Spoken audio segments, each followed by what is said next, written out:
আজ রমজানের আরও একটি রোজা। হীরা সকাল থেকেই আনন্দে ঘর সাজাচ্ছিল। আম্মি আদর করে বললেন, মা, বেশি কাজ নিও না, ইবাদতও জরুরি। হীরা হেসে বলল, আম্মি, আমরা সবাই মিলে করলে সব সহজ হয়ে যাবে। সে পকোড়ার ব্যাটার তৈরি করল। মশলার সুঘ্রাণে ভরে গেল রান্নাঘর। খিদে লাগছিল, কিন্তু রোজার কথা মনে করে সে সাবর করল। রান্নাঘরে ছোট বোন সালাদ কাটছিল। চারদিকে হাসি আর খুনসুটি চলছিল।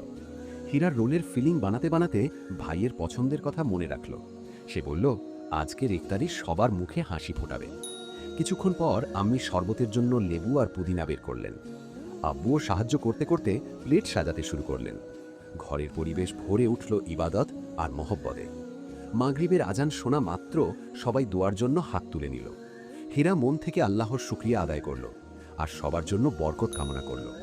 সেই দিনের ইফতারি তাদের সম্পর্ক আর ঈমান দুটোকেই আরও মজবুত করে